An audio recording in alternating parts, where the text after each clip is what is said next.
técnicas e segurança da Sociedade de Engenharia. Opa. Eu estou agradecendo a presença de todos na participação do nosso evento sobre a NR1, né, Responsabilidade Civil e Criminal do Empregador, focado na NR1, um evento falado por engenheiros, com a participação assim, dos nossos ilustres colegas.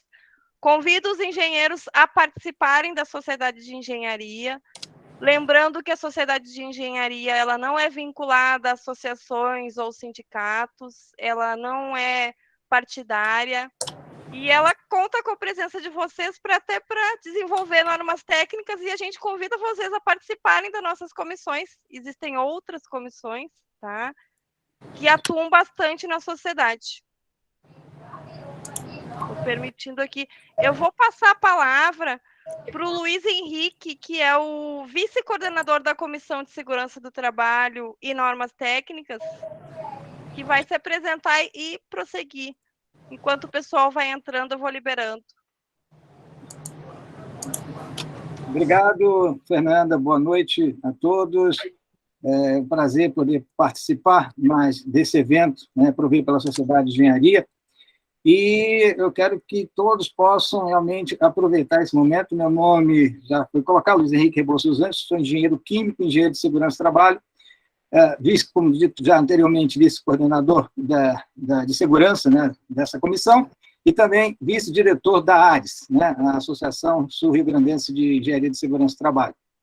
E estou passando, então, agora a palavra do Zé Paulo Rings, que vai dar continuidade à nossa programação. Boa noite a todos. Um bom evento. Obrigado, Luiz Henrique. Rafael, não sei se tu já estás gravando, né? Esse evento, então, ele vai ser gravado e vai ficar disponível lá no nosso site, né? Eu sou engenheiro civil e sou vice-presidente da SERGS. E, em nome da SERGS, eu quero agradecer, como a Fernanda já fez, a presença de todos vocês, desejar que vocês sejam bem-vindos. Ela falou isso e eu gostaria de repetir que esse é um evento feito por engenheiros para engenheiros. Esses podem ser empreendedores ou podem ser engenheiros que atuem na saúde e segurança do trabalho. Para isso, a gente procurou abranger assim, alguns aspectos, né? O primeiro aspecto é o aspecto que é referente à auditoria fiscal do trabalho. Para tanto, nós estamos contando aí com a presença do engenheiro civil, engenheiro de segurança do trabalho, mestre em engenharia de produção, auditor fiscal do trabalho e professor de pós-graduação na área, o Sérgio Augusto Letícia Garcia. O Letícia, eu gostaria que ele confirmasse para mim se está certo. Exato. Eu queria já agradecer, porque o Sérgio sempre é muito parceiro com as nossas iniciativas e a gente sempre precisa do apoio, porque, afinal de contas, o que nós estamos procurando aqui é tornar o trabalho uma coisa segura. Então, nós precisamos da versão oficial do governo, como é que a auditoria vai atuar, para que a gente possa também nos nortear nesse trabalho. O outro aspecto é o aspecto que é referente de quem atua como consultor em saúde e segurança do trabalho. E aí nós pedimos aí a presença do engenheiro civil, engenheiro de segurança do trabalho, professor universitário Sérgio Santos. E vamos também falar um pouquinho de alguém que atua muito na área tecnológica, especificamente com saúde e segurança do trabalho, né? Para tanto, contamos com a presença do engenheiro, membro dos grupos de trabalho do E-Social, coordenador do grupo de saúde e segurança do trabalho das empresas pilotos no E-Social e presidente da ARES, Rogério Balbinot. Como mais ou menos foi dito ali pela Fernanda, nós não pretendemos ensinar a fazer. Nós estamos fazendo abordar a norma, a NR1, e as suas consequências sob o ponto de vista da engenharia. Para não incorrer em erros na área jurídica, né, a gente está se apoiando no advogado e professor de direito Jerônimo de Almeida, que vai ser o moderador do nosso encontro e que não vai deixar a gente dizer bobagem, né? Ou se dissermos, vamos ser corrigidos. Eu queria lembrar para vocês que a gente tem o chat aberto para que deixem as suas perguntas e considerações. À medida do possível, nós vamos tentar responder a todas elas, tá? E eu, como sempre, né, a gente não consegue deixar de falar um pouquinho, eu queria fazer um pequeno comentário, né?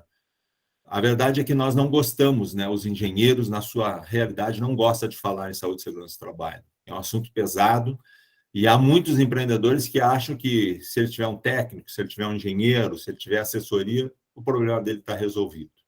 Na construção civil, que é onde eu atuei a minha vida inteira, por exemplo, já tem levantamentos que mostram que saúde e segurança do trabalho significa mais ou menos 5% do custo do empreendimento. Quer dizer, se 5% não for uma coisa estratégica, eu não sei bem o que pode ser considerado estratégico nesse plano. Tá? Então, se a gente não gostar, mesmo assim, nós precisamos dar a devida atenção. Então, nós temos que lembrar também que a antiga NR1 ela era muito sucinta.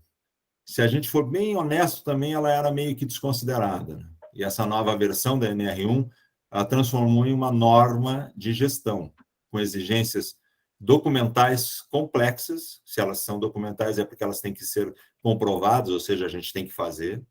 E que se elas não forem coerentes entre si, elas vão trazer consequência para os empreendimentos e até mesmo sem fiscalização, porque nós estamos declarando a maioria dessas coisas. Então, além da gente precisar ter um corpo técnico nas empresas, nós vamos ter que ter um suporte forte, tanto na engenharia, tanto na parte médica, na parte jurídica e também na parte tecnológica, que precisarão trabalhar em sintonia. Não é cada um por si, esse é um trabalho conjunto. E eu quero deixar claro que esse evento é um alerta de aprofundamento do tema. Nós não temos a pretensão de ensinar a fazer, e sim de chamar a atenção de todos. A revisão da NR1 está aí, e é necessário que seja implantada com inteligência para evitar dor de cabeça a todos. Eu desejo um bom evento e eu vou passar de imediato, mais uma vez agradecendo a palavra para o engenheiro Sérgio Garcia, que sempre nos auxilia nisso. Muito obrigado. Obrigado. Boa noite a todos. Inicialmente, eu gostaria de agradecer o CIENG pelo convite, né, na pessoa do engenheiro Paulo Lins, né, que já fez a minha apresentação. Então, eu sou auditor fiscal do trabalho. Né? Nesse momento, faz aproximadamente uns 2 meses que eu estou na chefia aqui, novamente, na área de segurança e saúde, né, no estado do Rio Grande do Sul. Tá? E eu vou falar um pouquinho, né, nós vamos trocar alguma ideia sobre a questão, né, dos impactos da nova NR1 nos MEI, né, os microempreendedor individual, microempresários e nas EPPs. Tá? Eu vou compartilhar a apresentação e a gente vai conversar um pouco.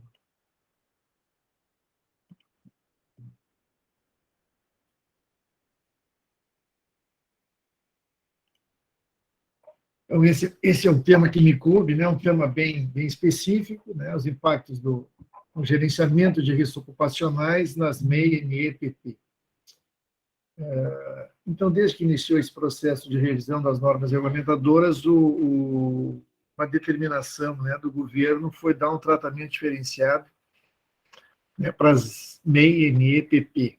Né? Então, a gente tem esse tratamento diferenciado na NR1, né, que trata do gerenciamento de riscos ocupacionais, na questão da NR7, do PCMSO, a questão da NR31 não chega a ser, né, na questão dos MEI e EPP, né, umas empresas até 50 empregados, né, e assim por diante.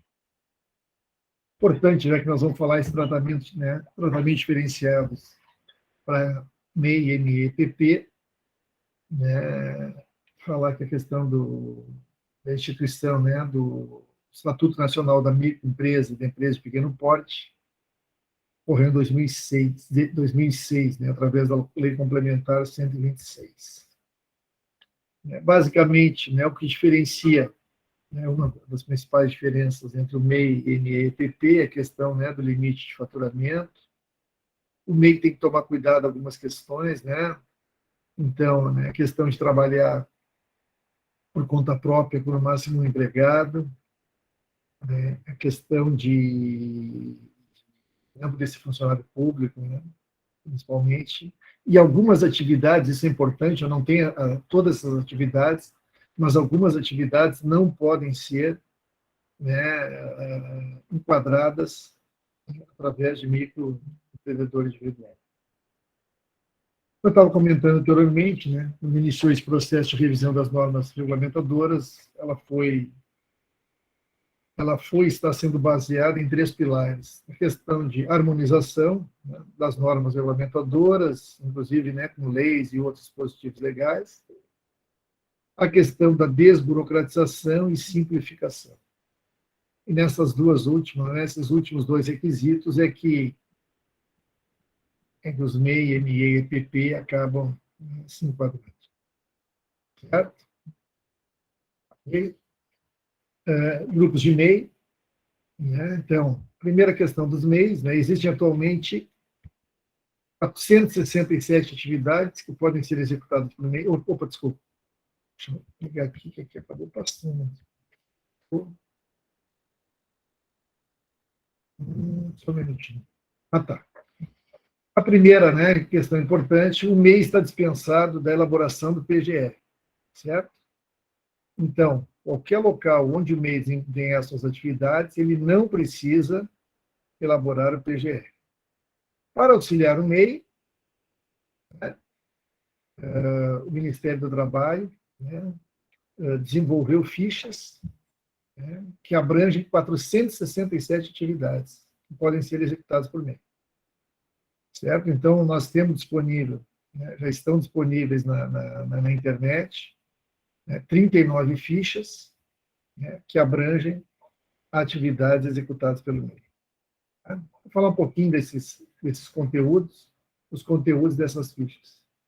Né? Então, são fichas muito bem elaboradas. Aqui embaixo eu coloco o link. Né? Ela fala, né, ela tem a seguinte estrutura: é um título, orientações sobre segurança, um subtítulo, grupo que se refere, introdução, né, e embasamento, abrangência, algumas tabelas relacionadas a consequências, né, trabalho e medidas de prevenção, na minha opinião, é a parte mais importante, algumas observações, né, específicas relativas à ficha e comuns às fichas, né, entre essas 39 fichas. Referências bibliográficas. E aqui interessante, né, a questão da relação dos MEIs alcançados em função dos KNAIs. Então, aqui são as 39 fichas, eu já coloquei, né, no slide anterior a questão do acesso a essas fichas, né, o link que a gente pode acessar, e eu recomendo aos colegas que acessem. Ele é interessante essa questão das fichas MEIs, elas foram desenvolvidas, né, para os microempreendedores individuais, mas podem auxiliar, né, os colegas nesse processo de identificação de perigo e avaliação de riscos, porque elas são bem completas e dão diversas dicas, dão diversas informações que muitas vezes a gente acaba esquecendo no processo de identificação de perigos e avaliação de riscos. Então, eu estou aqui com um modelinho, né, de uma ficha MEI, né? Essa aqui especificamente, né, é para a área de atividades de construção civil, né? Então ela começa falando na introdução, ela fala abrangência, né? A questão das possíveis consequências de trabalho e medidas de prevenção. Então reparem aqui em azul nós temos os riscos, né, ocupacionais de acidentes, as medidas de prevenção. Depois, em verde, né, agentes físicos e as medidas de prevenção. Então, ela levanta o problema e propõe soluções. Depois, a questão de exposição a agentes químicos, né, nessa cor rosa. A questão de agentes biológicos. Né, então, como, por exemplo, ali, né, excrementos de pássaro, contato com parasitas e assim por diante. E, por fim, a questão das exposições a fatores ergonômicos. Tá? Então, ela levanta, né? Ela aborda os 5 riscos ocupacionais. No final, ela faz algumas observações e a referência técnica utilizada para a sua elaboração. Por fim, né, ela estabelece, né, a relação de MEIs e KNAIs alcançados por cada uma das fichas. Tá? Então, eu volto a frisar, eu acho importante, né, os colegas darem uma olhada nessas fichas MEIs, né, mesmo quando, inclusive, quando forem elaborar, né, fazer o gerenciamento de riscos ocupacionais no processo de, né, elaboração do PGR. Agora, uma questão importante, né, a dispensa do PGR, né, tá? não alcança a organização contratante do MEI, que deverá incluí-lo nas suas ações de prevenção e no seu PGR. Exemplo, né, contratei uma empresa, um MEI, né, para colocar, vamos dizer, os corrimões das escadas, né, no meu prédio. Ele está dispensado de elaborar o PGR. Agora, o contratante, né, vai ter que fazer a identificação dos perigos da atividade desse MEI, tá? E fazer uma avaliação e incluir, né, no seu plano de ação, né, as medidas de prevenção. Tá? Isso é importantíssimo.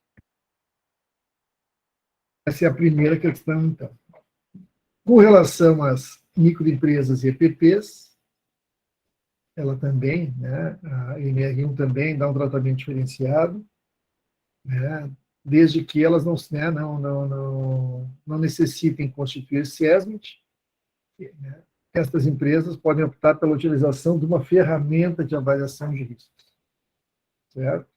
Essa ferramenta já está disponível para algumas atividades, e o Ministério, né, o Ministério do Trabalho e Previdência, está providenciando, né, está no trabalho de desenvolvimento, né, de outras atividades econômicas.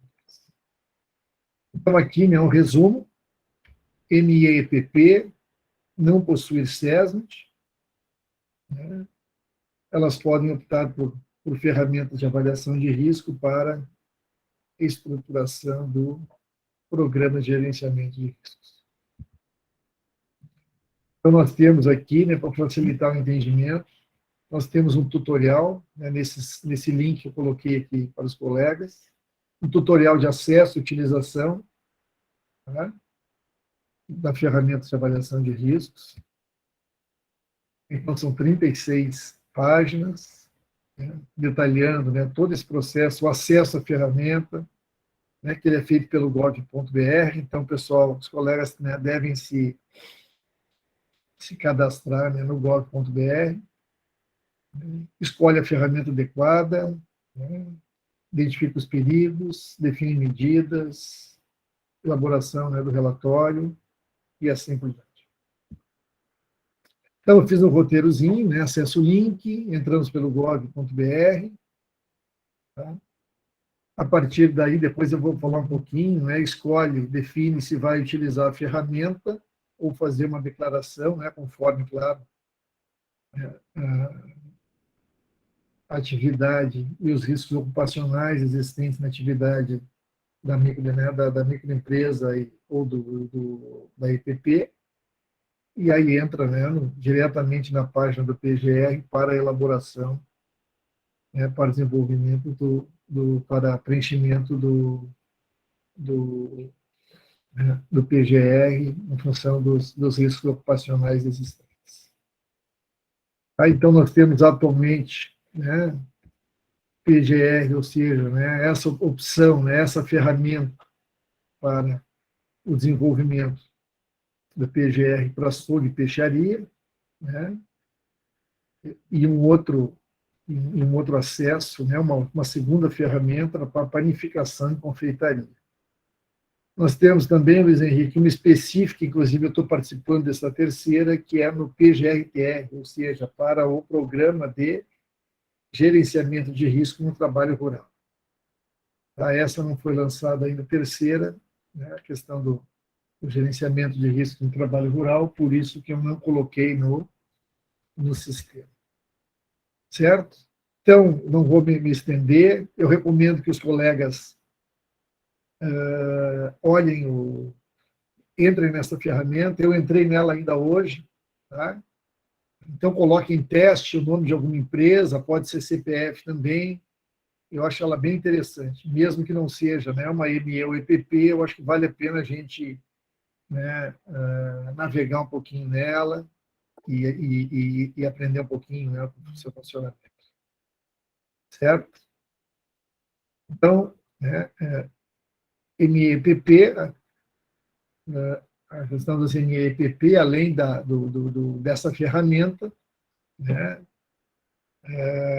o Ministério do Trabalho e Previdência também está disponibilizando o quê? Né, umas fichas, né, está dispensando, né, da elaboração do PPE, né, as NE e EPP, que não identificarem exposições ocupacionais de agentes físicos, químicos e biológicos. E façam uma declaração, né, nesse sistema digital que está sendo disponibilizado pelo governo. Certo? Então, NE e EPP, grau de risco 1 e 2, né, que não identificarem exposições ocupacionais de agentes físicos, químicos e biológicos, né, podem entrar nesse sistema PGR, fazer uma declaração de inexistência de riscos e ficam dispensadas da elaboração do PGR. Certo? Então, no mesmo sistema, ao elaborar um programa de gerenciamento, naquele mesmo sistema que eu tinha explicado para os colegas, né,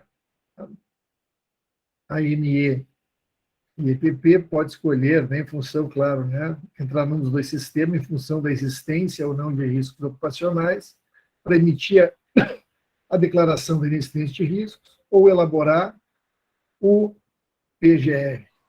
A diferença é essa, né, essa emissão da declaração de inexistência de risco, para as NE e EPP, pode ser para as mais variadas atividades econômicas, enquanto que, por enquanto, a elaboração do PGR está limitado, né, às atividades que eu citei anteriormente. E uma questão importante que a gente recebe bastante, e tomamos cuidado para colocar na norma, né, que a dispensa, né, da elaboração do PGR, né, no caso da inexistência de riscos ocupacionais, né, não afasta a obrigação do cumprimento, né, não afasta, né, as NEI e EPP das demais disposições previstas nas normas regulamentadoras. Vou dar um exemplo bem simples, né, por exemplo, a questão de constituição de CIPA, tá, em função do número de empregados, tá, principalmente NEI e EPP, né, no caso de MEI não, né, mas no caso de NEI e EPP, né, se tiverem, né, de acordo com o grau de risco, atingirem o número mínimo estabelecido no NR5, elas devem, né, organizar e constituir a CIPA. A questão também, né, na mesma linha, né, o MEIA, no caso as três agora, né, MEI, NE e EPP, grau de riscos em 2, grau de risco 1 e 2, né, que declararem, né, informações digitais através da não identificação de exposições ocupacionais de agentes físicos, químicos, biológicos. E, nesse caso, né, acrescentando os fatores ergonômicos, estão dispensados, além, né, do PGR, também do PCMSO. Certo? É importante. A dispensa do PCMSO não desobriga, né, a empresa da realização dos exames médicos, né, com a emissão dos respectivos atestados de saúde ocupacional. Tá? Então, né, mesmo que, né, MEI, NE e EPP não necessitem PCMSO, ou seja, né, em função da inexistência de riscos ocupacionais, estão obrigados, né, a submeter o trabalhador à realização dos exames médicos com a emissão do respectivo atestado de saúde ocupacional. Eu acho que é a última lâmina, eu já estou falando 18 minutos, meu prazo era 15. Então, é importante, né, o governo estabeleceu esse tratamento diferenciado para as MEI, NE e EPP, mas em nenhum momento, né, tira a responsabilidade da contratante. E nessa linha, né, eu vou na questão da reforma, né, da CLT ocorrida em 2017, que estabelece que a contratante passa a ter uma responsabilidade direta sobre as atividades das contratadas.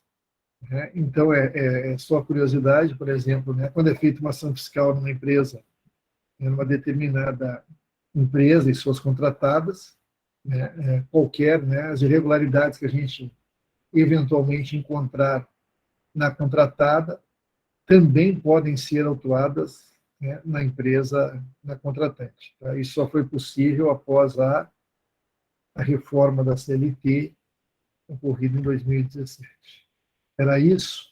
Desculpe, né, que eu passei um pouquinho do tempo. Né? Eu me coloco no final do...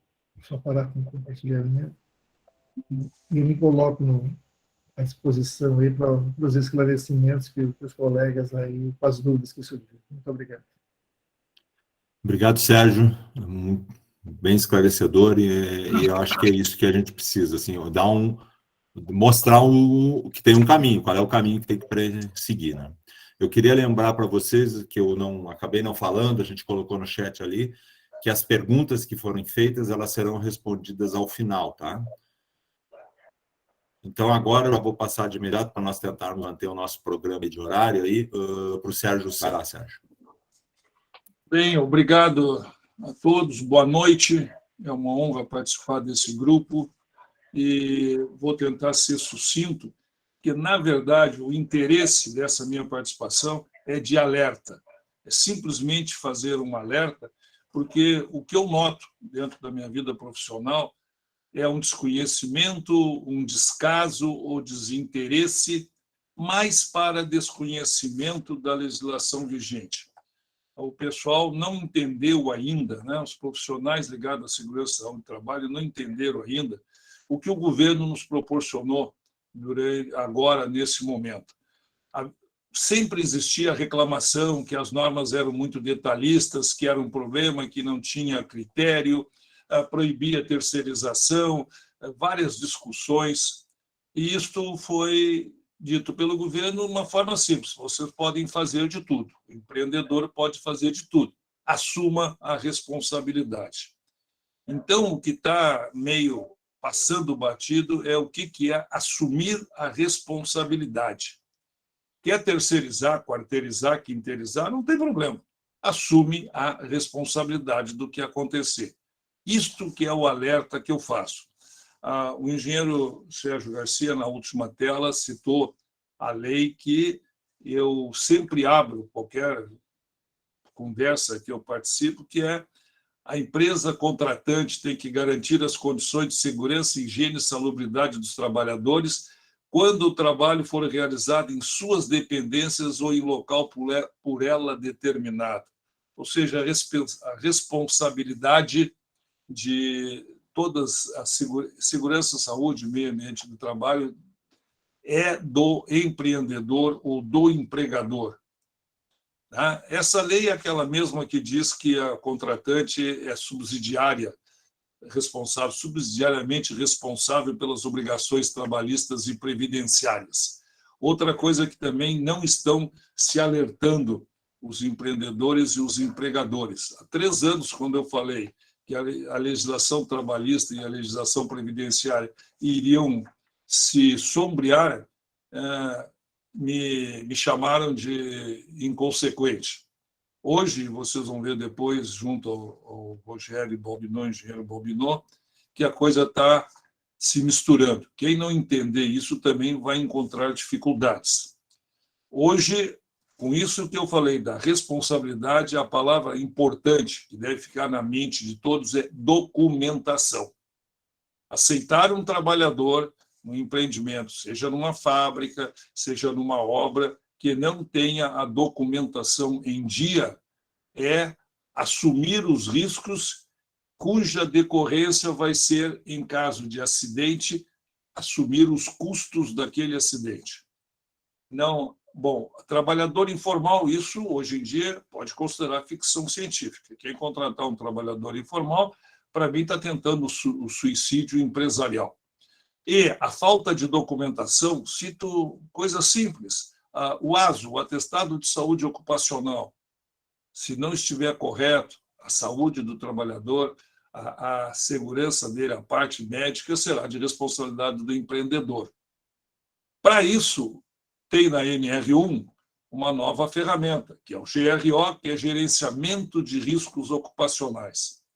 O gerenciamento de riscos ocupacionais é um documento interno da empresa. E esse gerenciamento de riscos deve integrar o gerenciamento empresarial, o gerenciamento de negócios, a gestão de negócios. Então, tem que entender o GRO como gestão. É individual e não é receita de bolo. A gestão de uma empresa não é igual a de outras empresas. E o que está acontecendo é que não está tendo entendido o que é gestão.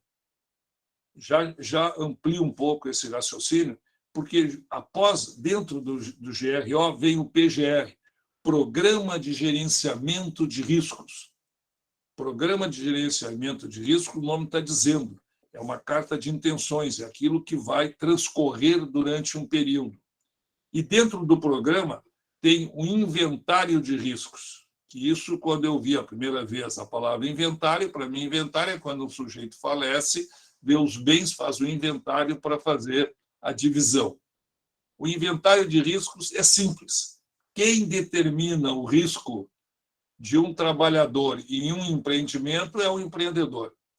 Ou seja, agora, mesmo que terceirizado, quem é o responsável por aquele levantamento dos riscos, que é a parte importante, é o empreendedor. Então, GRO, PGR e inventário de riscos não é receita de bolo. O que está se vendo aí hoje em dia é muitos PGR imensos, coloridos, cheios de tabela, que vão na contramão daquilo que o engenheiro Sérgio Garcia falou, que é a base das normas, que é a desburocratização, a simplificação. A NR1 veio para desburocratizar, e a NR1 é um guarda-chuva das demais NRs. E o que eu tenho visto é PGR que só aumentou a documentação.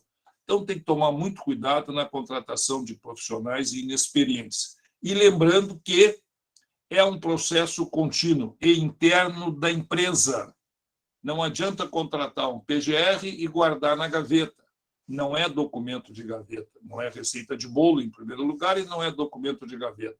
Tem que ser desenvolvido pela empresa. Por exemplo, particularmente, eu sempre fiz PCMAT, PGR, eu não elaboro PGR, a não ser naquelas que eu possa fazer a consultoria, ou seja, que eu possa acompanhar. Porque o que tem que ser feito um bom consultor hoje é treinar a empresa para elaborar o seu PGR. E, a partir disso, desenvolver auditoria, orientação e corrigir o andamento desse tipo. A empresa tem que provar que não é negligente. Como é que se prova hoje que não é negligente? Com documentação.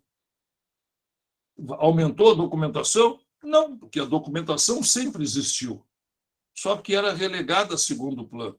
Ficha de EPI, se vocês pegam em qualquer empresa pequena, média, ficha de EPI normalmente está desatualizada. Então, isso é que é importante. Documentação. Entender o GRO, entender o PGR. Posto isso, o que se precisa discutir? É multifacetado um GRO. São vários riscos e não precisa detalhar aquele detalhe absurdo que só burocratiza. Agora, a documentação ela está perfeitamente listada nas normas. Treinamento é da máxima importância. A NR1 cita também em várias citações o treinamento. Tem muita gente que não dá bola para o treinamento ou frauda o treinamento. Qual é a coisa mais comum em fraude? Treinamento lá na NR18, que era 6 horas, agora passou para 4. No certificado diz que ele cursou, que o curso foi 4 horas. Chama um profissional que fez o curso e pergunta: quanto tempo foi o teu curso? 1 hora, 2 horas. Outro ficou sentado 4 horas? Não. Isso é fraude. Ao fazer um treinamento que é fraude, ou seja, não cumpriu a carga horária, o empreendedor que contratou aquela empresa terceirizada e aceitou um certificado fraudado está em fraude. Então, tem que tomar muito cuidado com a contratação de profissionais, tem que se treinar, a empresa inteira tem que participar. Esse é o alerta. O alerta que eu posso levantar nesse momento é a responsabilidade do empreendedor, por isso o título, né? Não pretendo, em absoluto, entrar na área do direito ou interpretar como advogado, estou interpretando a norma. A norma hoje está clara, ela está simples, não tem grandes discussões, está dito, tem que cumprir. A NR1, para mim, qualquer profissional que pense em se ligar à segurança e saúde do trabalho tem que conhecer a NR1. E qualquer empresário ou empregador também deve conhecer, pelo menos para saber se a sua equipe está cumprindo ali determinado. Isso é assunto para muito tempo, para vários minutos, dá para se prolongar isso. Eu recomendo que dentro das empresas sejam feitos grupos de trabalho para discutir essa norma. Que discutindo a NR1, depois é mais fácil de entender as outras. Eu acho que fiquei dentro do meu prazo e sei que as dúvidas serão muitas, que continuaremos a discutir. Então, para encerrar, segurança, saúde e meio ambiente do trabalho na cabeça do empreendedor, na cabeça do profissional, do engenheiro de segurança, do técnico de segurança, do engenheiro de produção, do recursos humanos, do comprador, do contratante do terceirizado, da empresa terceirizada. É entender que houve uma simplificação, que as normas estão mais claras, que pode fazer o que quiser, desde que assuma a responsabilidade de seus atos. O que significa isso? Haverá sanções para aqueles que forem irresponsáveis e não conseguirem demonstrar o processo contínuo e não conseguirem demonstrar que não foram negligentes. Fico à disposição para depois debatermos um pouco mais as perguntas. Devolvo, então, a palavra ao nosso vice-presidente, José Paulo Glinks. Obrigado, Sam. Eu estou vendo aí que tem pouca pergunta aí, pessoal. Vocês estão entendendo tudo, estão muito tímidos para fazer perguntas, né? Vamos colocar as perguntinhas, as dúvidas de vocês lá no chat, lá para a gente poder depois discutir um pouquinho. Eu vou chamar agora, então, o engenheiro Rogério, de imediato, para ele fazer a sua apresentação. Rogério. Obrigado, Paulo. Primeiramente, boa noite a todos. Agradecer a CERT pela oportunidade de estar aqui falando com todos.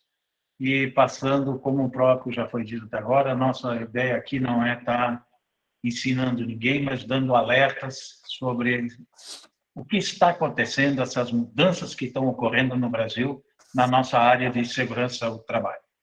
E aproveitando, tá, Paulo? José Paulo, segurança e saúde. Não é saúde e segurança. Quem já me conhece sabe que eu bato muito forte nisso, né? Ainda mais aqui na nossa classe aqui da engenharia, né? Isso é uma coisa que eu bato muito desde que eu estou lá no GT Confederativo, porque é muito comum as pessoas falar saúde e segurança, por causa do clamor da saúde da pessoa. Mas quando nós estamos na parte ocupacional, nós temos que falar a saúde do ambiente de trabalho. E para isso nós precisamos da parte de engenharia. Mas vamos falar sobre a questão do E-Social. Quem já me escutou em outros cursos, palestras, batia muito na questão o que é o E-Social. Em resumo, pessoal, as pessoas têm que entender, E-Social é um software, como se fosse a gente está falando em imposto de renda. É um software que vai receber as informações que as empresas vão ter que mandar. Simples assim.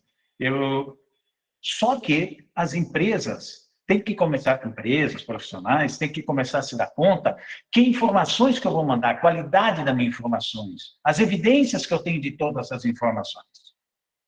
Então, fique bem claro. A questão da fiscalização, como está o Sérgio Garcia aqui, sabe muito bem que tudo isso vai ajudar muito a fiscalização a cruzar informações. Que é isso que as empresas não estão se dando conta. Pessoal, vocês têm que entender que as empresas sempre guardaram para si a questão toda dos agentes nocivos. Fiz um levantamento, não se deve espalhar, que dá um PPP para a pessoa aqui, não deve estar falando muito com o outro. Só que às vezes não estão se dando conta que o meu INSS, aplicativo do governo, vai constar todas as informações do segurado, ele vai poder ver do que vocês vão estar mandando para o E-Social. E aí a coisa vai pegar. Porque se vocês mandarem coisas que não são corretas, não pense que esse segurado vai chegar lá no RH, olha, aqui está errado. Ele vai lá para o sindicato e vai mostrar para o advogado do sindicato. Simples assim. E esse advogado vai orientar ele. Vai chegar e dizer assim, olha, deixa isso sair parado e daqui a uns anos tu vem aqui e a gente vai dar um jeitinho. Quer dizer, cuidem muito do que vão fazer. Porque muitos estão achando assim, mandei a informação, resolvi meu problema. Pessoal, o teu problema pode ter resolvido momentaneamente. Aí passou um ano, acho que está tudo tranquilo, passou 2, passou 3, passou 4 anos e 11 meses, porque a Receita, que hoje quem fiscaliza isso é a Receita Federal, o que eles vão fazer? Vão ter uma gama de dados tão grande que praticamente vão ter quase que certeza quem está fraudando as informações. Como eles têm 5 anos para cobrar para trás, aí vão começar a receber as notificações e até alguns casos já praticamente a própria multa, dependendo da situação como for. Então, esse é o grande cuidado que as empresas têm que ter e profissionais. Porque os profissionais também não estão se dando conta. Já vi profissionais falando em grupos, dizendo assim, questão lá, quando é um caso de uma construtora, pedreiro ruído é tanto, servente que ruído é tanto, já estão tudo catalogando como se fazendo uma parametrização. Não pense que isso não vai cruzar. É óbvio, vai ver todas as informações todas iguais, tendo o responsável mandando aquilo, que é a pessoa tal, chega naquele coisa, vai cruzar tudo. Tudo isso vai acontecer. Não agora, daqui a 5 anos. Por quê? Houve essa, vamos fazer entre aspas, essa dilatação para mandar os eventos do E-Social a partir de janeiro. Mas, na realidade, não se esqueça que os dados têm que ser mandados desde janeiro desse ano para as empresas do grupo 2 e 3. E o grupo 1, desde outubro do ano passado. Eles não vão cobrar o envio para o E-Social até final desse ano. Mas, a partir de janeiro de 2023, tem que mandar os dados retroativos. E isso é muito complicado. Então, muito cuidado com isso. Outra questão é o seguinte, nós sabemos que a questão da legislação, temos a legislação trabalhista e temos a legislação previdenciária. E quando as pessoas ouviram muito falar, eu batia muito forte dessa separação. Como o Sam mesmo falou, com a entrada do PGR, nós temos uma matriz de risco. Evidente que a legislação trabalhista tem os seus riscos, a legislação previdenciária tem seus riscos, mas a forma de avaliações, em muitos casos, são semelhantes. As evidências são semelhantes. O uso do equipamento de proteção individual é igual. Então, eu tenho que ter evidências daquilo que eu estou fazendo na minha empresa. O reconhecimento desses riscos, que eu vou verificar, que é através dessa matriz de risco, e todo o meu gerenciamento. Outra questão é uma coisa que eu bato muito, é que, infelizmente, nós tivemos a mudança da Instrução Normativa 77 para a Instrução Normativa 128, que saiu esse ano. Infelizmente, continua aparecendo que o PGR pode substituir a LTCAT. Antes falava em PPRA, substituindo a LTCAT. Isso é um absurdo, porque a LTCAT é um laudo, e esse laudo só pode ser feito por engenheiro e médico do trabalho.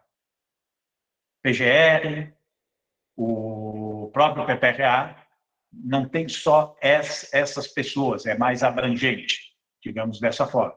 Então, cuidar muito com essa história que substitui isso ou aquilo, porque a gente tem que entender que na legislação trabalhista nós temos um laudo de insalubridade e periculosidade, que tem que ser feitas suas avaliações dentro dos parâmetros que estão lá nas NRs. E temos o LTCAT para a questão previdenciária, que tem seus parâmetros lá no decreto 3048, o anexo 4. E somente enquadra atividade especial o que consta no anexo 4. Só. E isso a gente pode ver através do decreto 10.410 de 2000, onde que tem todas essas especificações que vocês podem estar acompanhando. Uma outra coisa que estamos aqui, que temos que alertar, tanto empresários que estão por aí, sobre a questão do PPP e LTCAT. Um simples documento.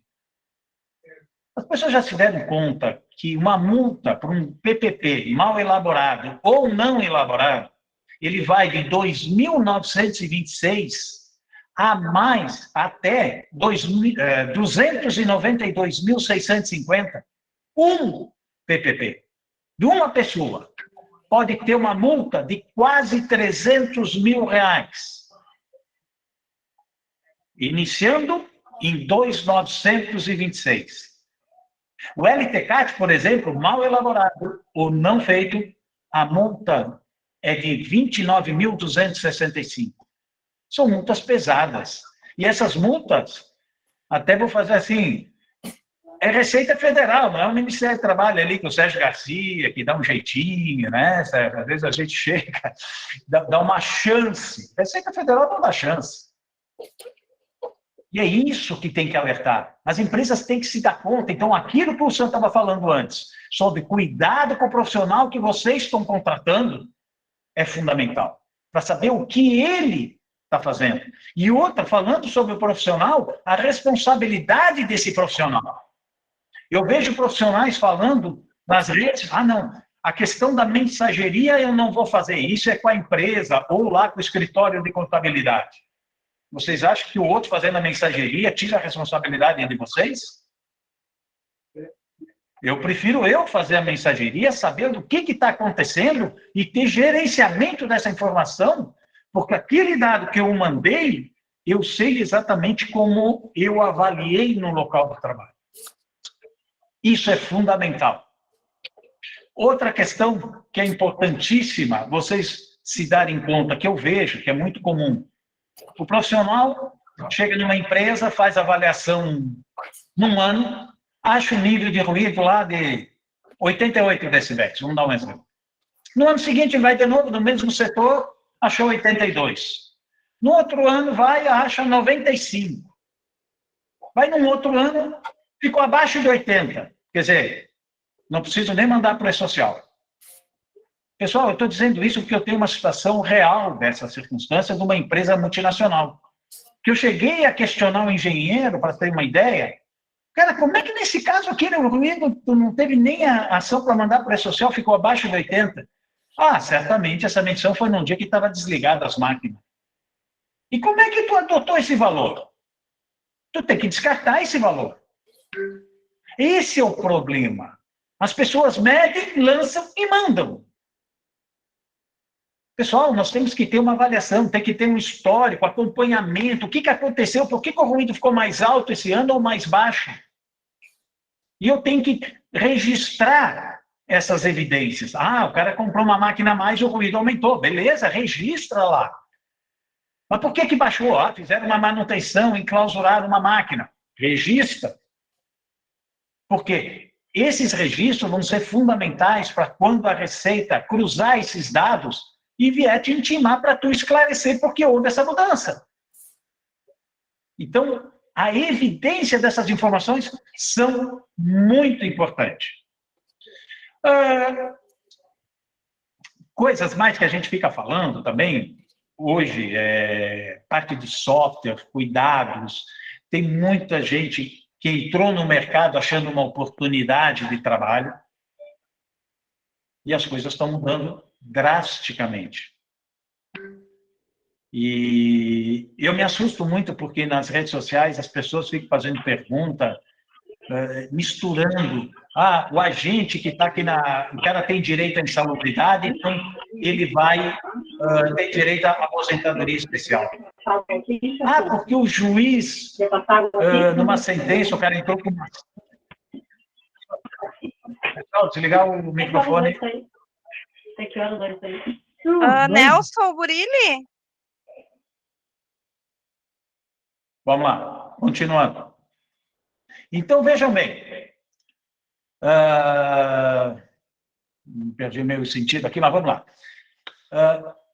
O cuidado que temos que ter sobre tudo isso, as medições, que nem eu falei antes, né, é muito comum quem é o profissional que está lançando essas informações. A gente brinca até que o engenheiro, melhor, o técnico vai a campo fazer medição de ruído, ele acha um nível de ruído lá, por exemplo, de 79, fica tranquilo. O engenheiro normalmente faz de conta que revisa e assina, e chega assim, quem é que vai lançar esse dado? O estagiário que não está fazendo nada. E esse estagiário entende aquele 7,9 como 9,9, porque o 7 tem uma bolinha. E vai 99. O E-Social vai aceitar? Vai. Eu sempre digo para todo mundo, os dados que vão ser mandados por E-Social têm que ser checados, e checados, e checados, e ter certeza que são esses dados. Que depois que mandou, dá para corrigir? Dá, mas fica lá a evidência. Então, nós temos que ter muito cuidado com isso. E, lembrando, eu não quero tomar muito tempo, eu quero deixar mais para as perguntas mesmo, que muitas empresas, com essa história do adiamento, que só vão cobrar a partir de janeiro do ano que vem, estão deixando de lado, o brasileiro tem aquele costume de deixar para o último momento. Eu vi muitos casos de gente reclamando lá no GT Confederativo, através do CFC, Conselho Federal de Contabilidade, que estavam absurdos profissionais que cobravam valores absurdos, que antes cobrava 5 e agora estão cobrando 15. Coisas assim por causa da alta demanda. Pessoal, existe uma coisa de mercado. Deixou para a última hora, é o que vai acontecer. Isso vale para todos. Façam o quanto antes seus levantamentos. Porque vai deixar todo mundo para a última hora, vai dar uma avalanche, como ocorreu no início desse ano. Isso foi uma grande experiência. Porque começa a chamar profissional, o profissional não tem como atender, ele vai dizer, vou trabalhar de noite, vou fazer qualquer horário, mas vai botar outro valor. Só para ter uma ideia. E porque isso eu presenciei essa briga que aconteceu lá no GT Confederativo. Então, tentam entender que temos que nos preparar. E, óbvio, segurança do trabalho, nós temos a parte trabalhista e temos a parte previdenciária. Eu gosto sempre de repetir isso. Mas, lembrem, não é porque numa ação a pessoa entrou em juízo na Justiça do Trabalho, com preenchimento de um PPP, onde um juiz dá uma decisão. Por exemplo, atualmente, o agente eletricidade e umidade não caracteriza mais a atividade especial. No passado, caracterizava. E o juiz manda a empresa colocar essas informações. Aí vem o cara, não, mas os juízes estão dizendo isso. Sim, mas não é porque o juiz está dizendo isso, vocês vão fazer. Agora, tem uma sentença, eu tenho que cumprir? Bom, coloca o que o juiz determinou e bota na observação. Por decisão judicial, sou obrigado a botar essas informações, apesar que o decreto 3048, no anexo 4, não contempla esses agentes como atividade especial. Tem que ter essa explicação, porque senão vocês vão estar respondendo com isso lá adiante. Então, eu não quero estar me estendendo novamente, repetindo isso aqui, já está no meu horário mesmo, uns 15 minutos, acredito eu, e vamos deixar para as perguntas, eu sei que tem muitas perguntas para aí, que fica mais fácil, já que o nosso objetivo aqui, eu brinquei um pouquinho, que eu precisar no mínimo 4 horas aqui para estar falando sobre tudo isso. Me disseram que eu tinha 15 minutos, então é mais para alertar e orientar as pessoas que a entrada com o E-Social, que já entrou, mas com obrigação de envio a partir de janeiro, está chegando e está logo ali. Nós estamos já entrando em final de julho, já estamos no segundo semestre, e logo, logo, essa obrigatoriedade de envio dessas informações vai chegar e revisam, mas revisam seus levantamentos. Tenho certeza do que estão mandando, porque se mandar com problema, vocês vão responder. Tanto a empresa como o profissional, porque o profissional acha, às vezes, que não tem essa responsabilidade. Mas se a empresa for autuada por um problema do envio e ela provar que foi o profissional que fez o erro, ela pode entrar com uma ação regressiva em cima do profissional e o profissional tem que pagar essa multa que ela possa levar. Essa é a minha contribuição e vamos ficar, então, passando a palavra para o João José Paulo para as perguntas que possam vir agora. Obrigado. Obrigado, Balbinot. Bastante multa, né? Bastante preocupante a situação se a gente não cumprir. Antes da gente entrar na fase das perguntas, eu vou pedir para o nosso advogado, Jerônimo, fazer as suas considerações aí, ver se ele tem alguma coisa para falar, se ele vai nos assustar mais ainda ou se está tudo bem. Boa noite a todos, é um prazer estar com vocês. Eu estava ouvindo com muita atenção as palestras e as palestras foram excelentes, aprendi muito e fiquei muito impressionado com a forma em que foi explicada as questões, porque foi muito bem explicado. Então, até nem tenho muito o que contribuir, porque realmente foi muito bem explicado os temas aqui propostos, né? Vou fazer alguns apontamentos aqui breves, tá? Para que a gente possa ver a questão das perguntas. Bom, essa matéria que está sendo estudada aqui, ela tem uma relação muito forte com os direitos fundamentais. O que são os direitos fundamentais? São os direitos mais importantes que nós temos. E eles estão em tese, tá? Porque não é um rol taxativo, mas em tese estão lá no artigo 5º da nossa Constituição. Começam a partir do artigo 5º da nossa Constituição. Então, é direito do trabalhador ter a sua integridade física respeitada, a sua vida, a sua integridade psíquica. Isso são os direitos fundamentais. Então, quando a empresa ela toma os cuidados necessários, ela, de uma certa forma, está concretizando os direitos fundamentais. Então, é muito importante seguir as orientações e se alertar nas advertências que nem o nosso querido colega Sérgio apontou, né? O nosso colega Sérgio apontou da necessidade de reflexão acerca das medidas que as empresas têm que tomar com base na ANR. Eu trouxe aqui uma notícia que diz o seguinte, ó: segundo os dados do Observatório de Saúde e Segurança do Trabalho, da OIT e do Ministério Público do Trabalho, o país registrou 2.500 óbitos e 571 mil comunicações de acidentes de trabalho em 2021. Os números representam um acréscimo de 30% em relação ao ano anterior. Então, esse aumento de CAT e de óbito faz com que nós tenhamos uma necessidade de uma maior reflexão sobre o tema. E aqui, para não me estender,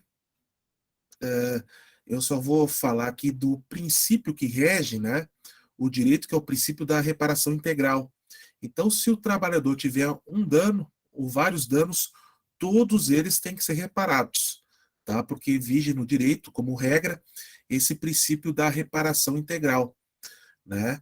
Então, vou dar um exemplo aqui que não tem a ver com a matéria, mas se eu bato num táxi, né, eu vou ter que reparar o tempo que ele vai ficar sem trabalhar e vou ter que reparar os consertos que ele vai ter que ter no carro. Ou seja, eu tenho que reparar tudo.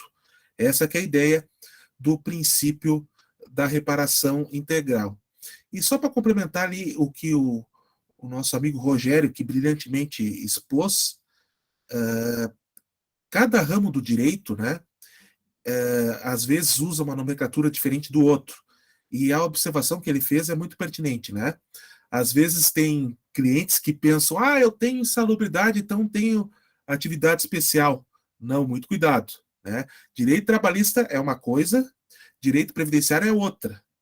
Claro que tem relação, óbvio, mas cada ramo tem a sua especificidade, né? Então não dá para dizer que se você tem insalubridade, você vai ter aposentadoria especial, como o Rogério bem alertou, né?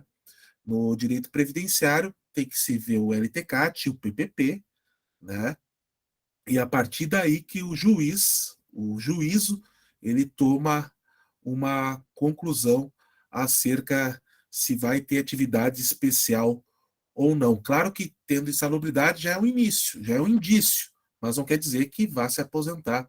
Então achei muito pertinente a colocação do nosso colega Rogério.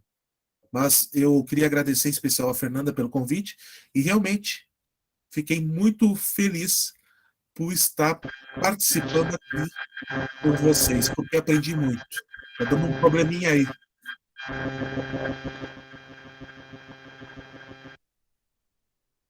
Agora voltei. É um som ativado, desativei.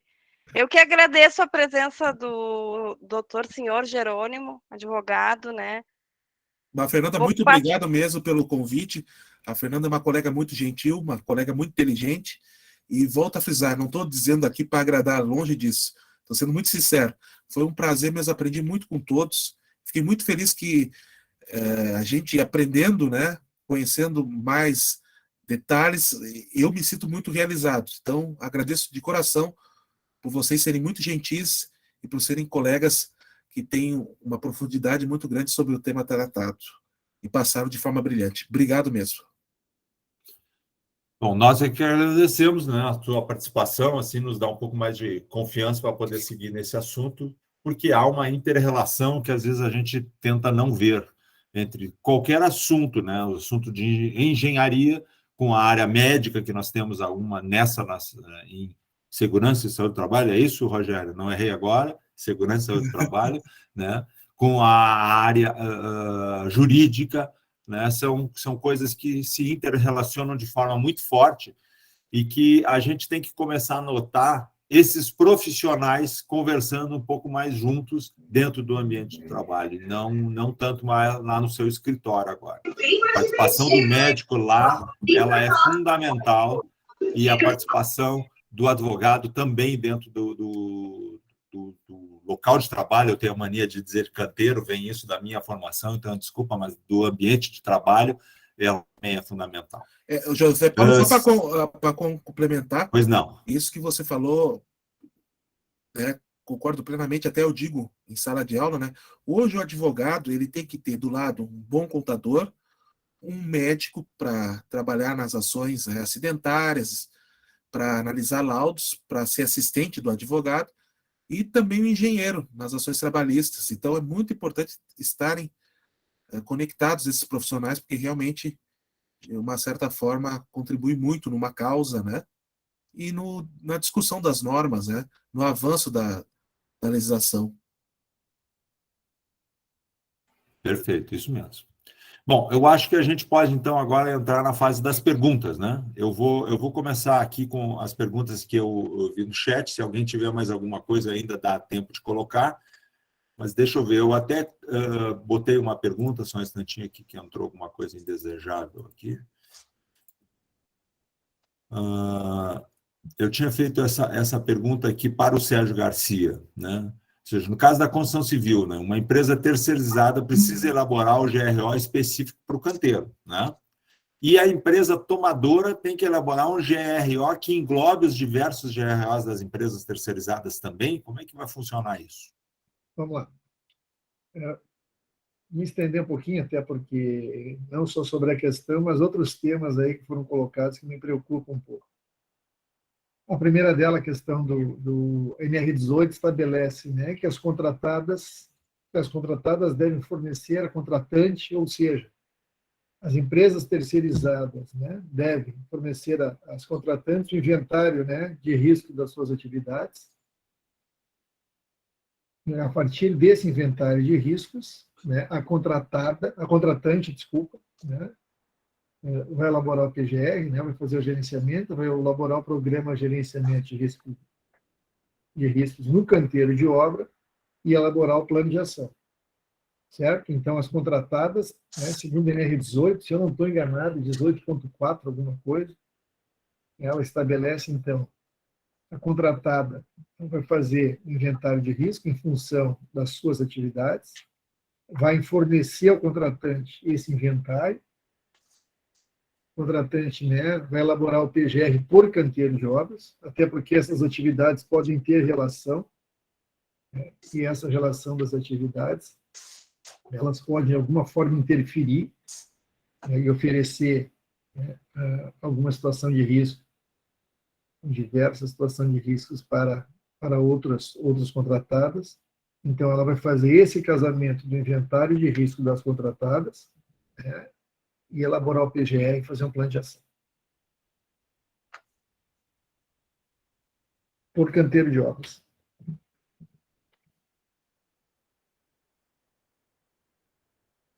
Está fechado o microfone. Desculpa. Obrigado, então, pela tua resposta. Eu tenho aqui uma... eu não sei bem se é uma pergunta ou se é uma afirmação do Cláudio aqui, que diz assim, quando o RH não pede para os técnicos de segurança do trabalho só assinar o certificado NR18. Eu vou deixar o Sam se manifestar um pouco sobre esse assunto aqui. Isso é uma pergunta, não é uma pergunta, é uma afirmação, né? Que quando o RH pede para ver. Isso é muito comum. Quando nós auditamos a documentação, a gente sempre faz um teste, como eu citei quando eu falava, a pergunta, como é que aguentou ficar 4 horas sentados? Eu não fiquei, doutor. Então, só com isso já se sabe que aquilo é fraudado. Tá? Então, o que deve fazer o contratante? Checar, verificar se realmente o que consta no certificado é certo, se a carga horária foi, se o cronograma foi cumprido. Se descobrir ou desconfiar que não foi e não conseguir provar, não aceite esse trabalhador no canteiro.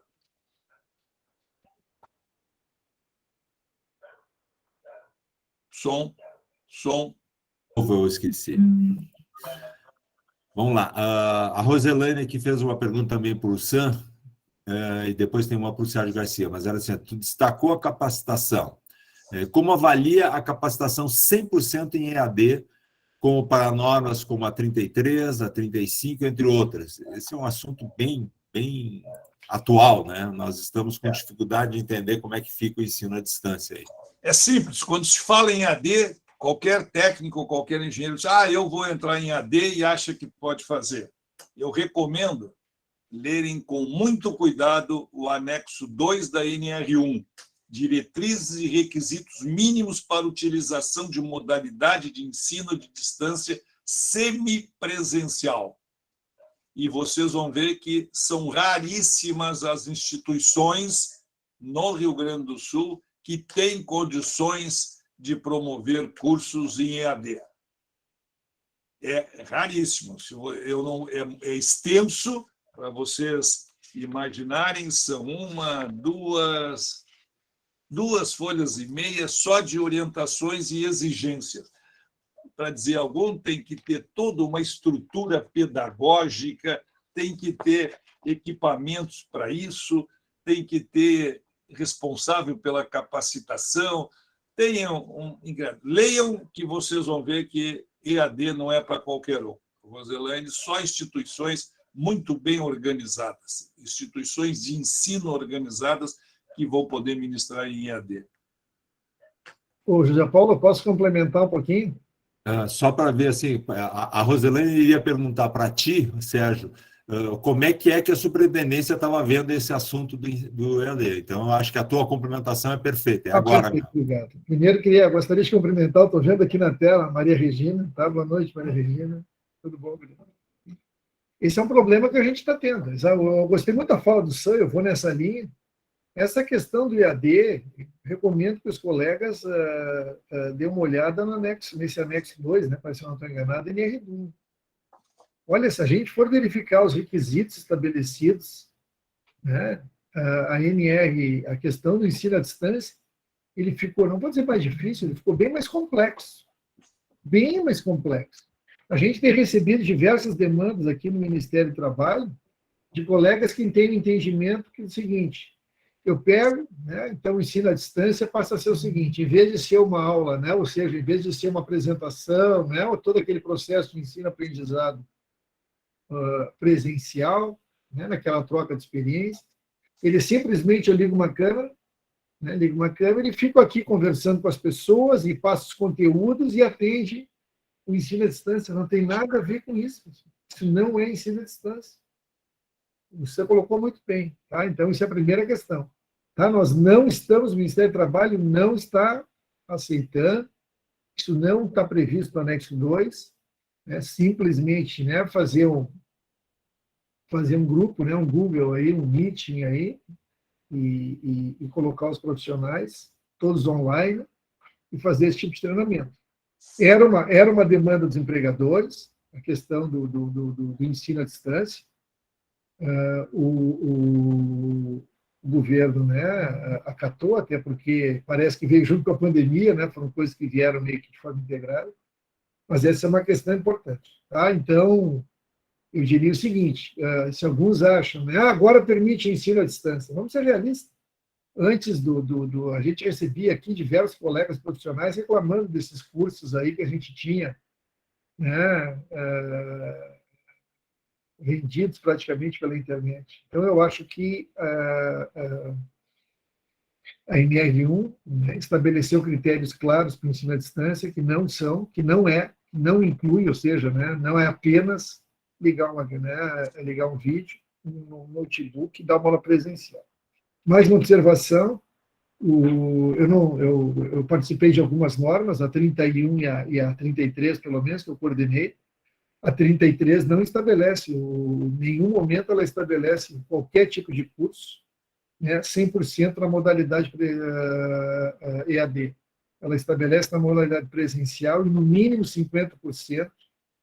Isso eu posso saber bem, porque eu me lembro, a cabeça, a gente vai ficando velha, a cabeça começa a não ajudar muito, mas esse eu sei porque eu coordenei o processo da NR33 e ela não permite 100% de curso EAD, pelo contrário, no máximo 50%, EAD, ou seja, modalidade semipresencial, no mínimo 50% presencialmente e no máximo 50% na modalidade EAD, os requisitos, conforme os requisitos estabelecidos no NR1, como bem colocou o senhor. Perfeito, acho que está bem esclarecido. Vamos adiante. O Gessé Silva aqui faz uma pergunta, pela pergunta, eu imagino que seja para o Rogério, ele não colocou aqui, mas acho que é para o Rogério. Qual será a penalidade para as empresas que não enviarem as informações retroativas do E-Social e como será essa fiscalização? Desculpa, repete, eu estava repetindo aqui, por favor, por gentileza. Eu ia responder a professora Roselaine, agradecer a pergunta dela, mas acabei... Escuta, me repete, por favor, João Paulo, por gentileza. Mas a pergunta é para o Rogério agora, tá? Para mim, então, tá, desculpa. Tu entendeu a pergunta, Rogério? Entendi. Bom, na realidade é o seguinte, o que nós temos é o seguinte, quando antes a parte da Receita Federal, Ministério do Trabalho e Previdência estava tudo no guarda-chuva do Ministério da Economia, houve uma separação. E, quando estava tudo junto, saiu uma determinação que o cronograma é o que está hoje. As empresas do Grupo 1, falando em SST, começaram em outubro e as demais empresas, Grupo 2 e 3, em janeiro deste ano.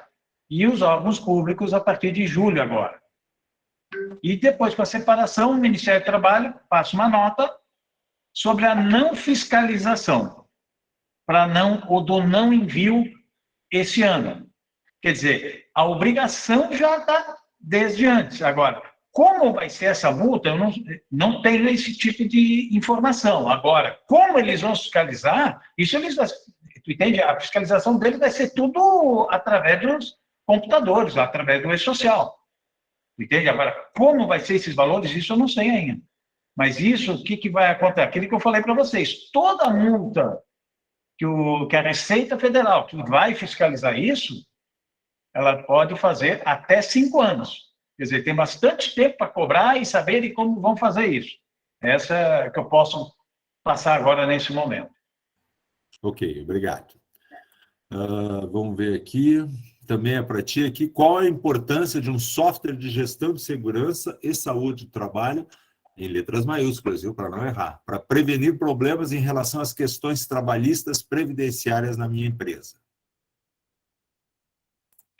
Bom, esse é um grande problema que está acontecendo no país.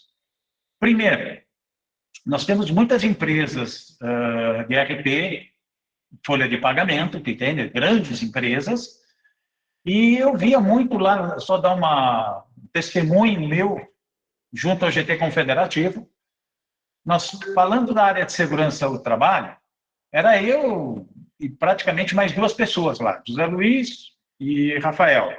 Lógico, tinham outros colegas também que falavam, mas era muito pouco. A grande maioria das pessoas que estavam ali eram empresas de software, de TI e RH. A área de segurança, as empresas não tinham mandado, tanto que a gente batalhou muito para conseguir criar o grupo das empresas piloto, que na parte de SST somente em 2017. E eu comecei a fazer parte lá em 2014. Teve situações em que eu estava discutindo com o Orion, para quem acompanhou a parte da parte de SST no E-Social, sabe as barbaridades que ocorreram do volume de agentes. Só para ter um resumo bem rápido. Chegou um ponto de ter mais de 1.200 agentes e nós conseguimos simplificar para 94 agentes. Quer dizer, houve uma redução bem significativa. E uma vez eu estava lá discutindo com o Orion e um assunto, e a Margarida, que é a outra auditora fiscal, ela olhou para mim e disse assim: pô, Rogério, não dá para tu discutir esse assunto com o Orion lá fora depois? Porque ninguém está prestando atenção. Pessoal, são 7 anos que eu estava lá discutindo e realmente era isso que acontecia. Ela falou a verdade, não falou nada de mentira. E por quê? Porque as software houses que faziam parte lá, e falando sobre um modo geral, achava que a área de segurança dos dados que tinha que mandar para a social era simplesmente uma planilha. Imagina, nós estamos falando só 3 eventos, 2210, 2220 e 2240. Coisa simples. Só que esqueceram que por trás desse simples tem muita gestão. Eu até, às vezes, falo com algumas pessoas que um bom software de segurança do trabalho, ele é maior que um software de folha, de tanta coisa que a gente tem que controlar. E isso é o que está acontecendo hoje. E uma das causas desse adiamento da obrigatoriedade foi da dificuldade das empresas de software house que atendiam contadores. Elas achavam que era fazer um Excelzinho, mandar as informações, tanto que até hoje a gente vai ver alguns casos, o cara alimenta ali o agente, bota aqui e manda. Eu sempre digo, todos vão mandar para a social. Agora, a qualidade dessa informação, a gestão dessa informação.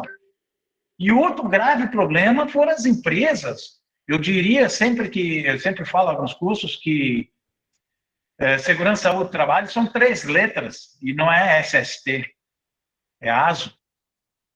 Vai perguntar para um contador o que ele precisa, se ele precisava mesmo no passado, PPRA, LTCAT, ele precisava o ASO admissional e demissional, para admitir e demitir.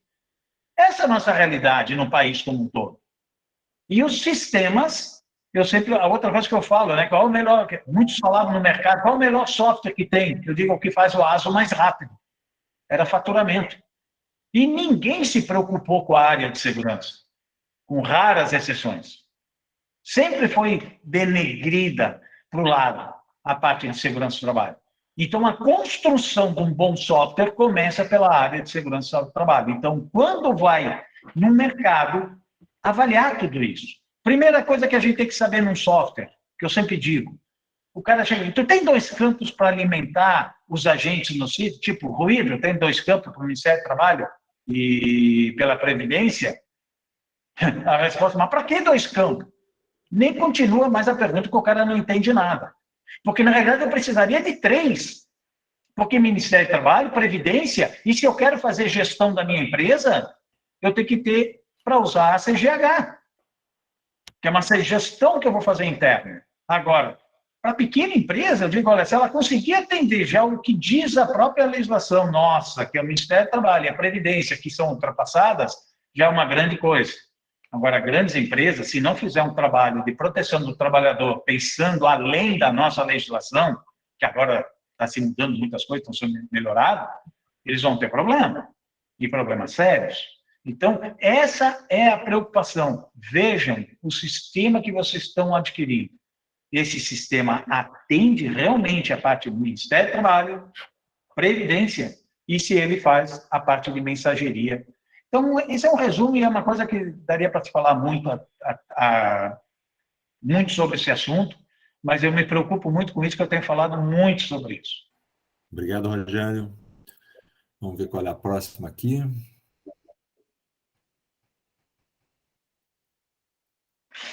Agora uma pergunta para o Sam. Na sua experiência como consultor e auditor de diversas organizações, o empresário está ciente e preparado para entender a NR1? Rapidinho. Não. Pronto. Aliás, este Tu evento, respondeu. É isso? É Este sim ou não? É evento- binário. este evento visa exatamente alertar. Não tem mais aquela do empresário dizer assim, ó, segurança do trabalho é com o técnico de segurança, é com o engenheiro de segurança. Segurança do trabalho agora é gestão da empresa. Como tu bem dissesse, uma obra da construção civil, que é que eu milito, tu falou, 5% do valor da obra é segurança do trabalho. O empresário não se preocupa com esse valor e se preocupa com os 10 centavos de uma fechadura, que ele quer desconto de 10 centavos. Ele, nas reuniões que tu faz, quem é que manda? O engenheiro, o técnico de segurança, os recursos humanos. E quando vem o relatório, não quero nem ver.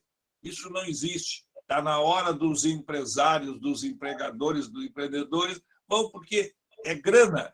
Quando o Balbinot chutou assim, tá? Bem no meio do gol, R$300 mil por não fazer o PPP, e o cara não se preocupa, eu não entendo mais o que é ser empresário. Então é simples a resposta, não. Obrigado, Sam. Vamos ver aqui. Pergunta para o Sérgio Garcia. Existe algum tratamento diferenciado para empregador rural? Qual o papel da fiscalização frente à NR1? Vamos lá. Primeira questão do tratamento diferenciado existe. Inclusive, eu estou participando. Nós estamos elaborando, né, bem completo um PGR-PR, né, para empregadores rurais com até 50 trabalhadores. Aí não, a diferenciação não é entre MEI, né, MEI e PP, mas em função do número de empregados da propriedade rural. Tá? Então, Só um pouquinho, Sérgio. Rogério, desliga o teu microfone, faz favor. Tratamento diferenciado, mas em função do número de trabalhadores. A questão da fiscalização do NR1, eu vou falar de uma forma mais ampla, eu acho que o Sam, né, comentou bem, né, já disse, né, resumiu tudo, mas falar um pouquinho, a gente está muito preocupado, né, com a questão do número, né, com a área de segurança, saúde e trabalho. Né? Vocês devem ter acompanhado aí pela mídia o número de resgates que a gente tem acontecido de trabalho escravo, trabalho análogo a escravo. Né? Se nós for pegar esse ano, né, só até a metade do ano, nós já ultrapassamos o ano passado inteiro.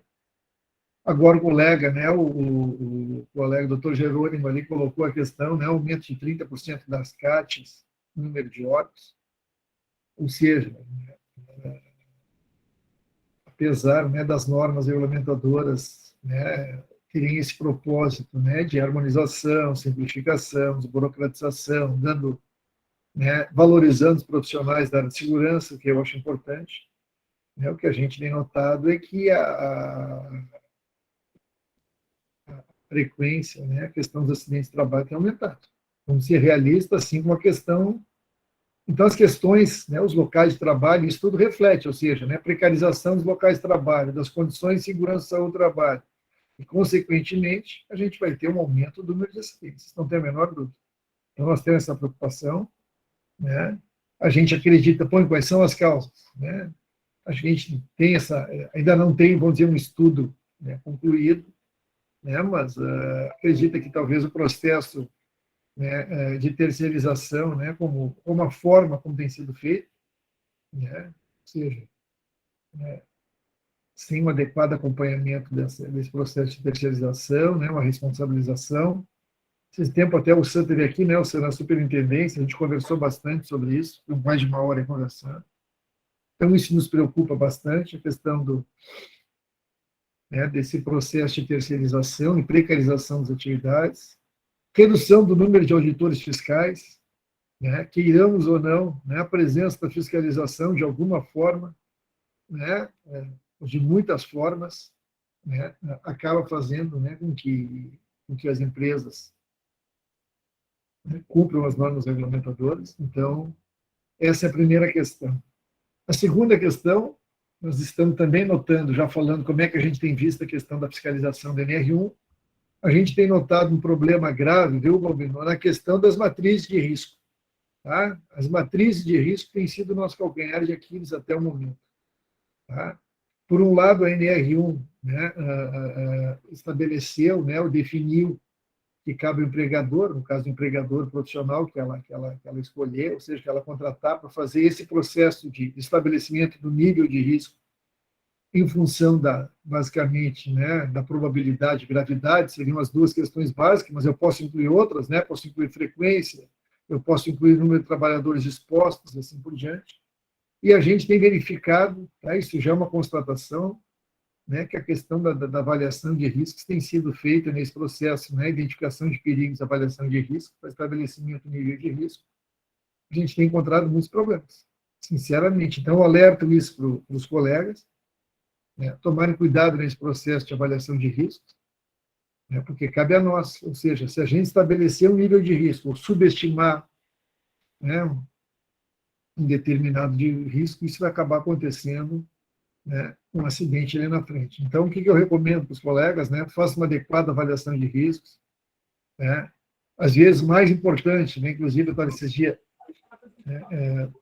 fazendo uma outra apresentação, mais importante, às vezes, que estabelecer os prazos, ou seja, a questão do plano de ação, eu posso, eventualmente, aumentar um pouquinho esses prazos, mas no momento que eu subestimar algum risco, né, nesse processo de avaliação, ele não vai entrar em nenhum momento, né, no meu plano de ação, ou seja, ele vai sempre ser jogado, né, no segundo plano. Desculpe me estender, vou falar mais um pouquinho só, a questão de critérios de avaliação, eu acho que a NR1, se por um lado ela dá mais liberdade, autonomia para os profissionais, por outro lado, ela exige mais capacitação, ou seja, mais conhecimento da área.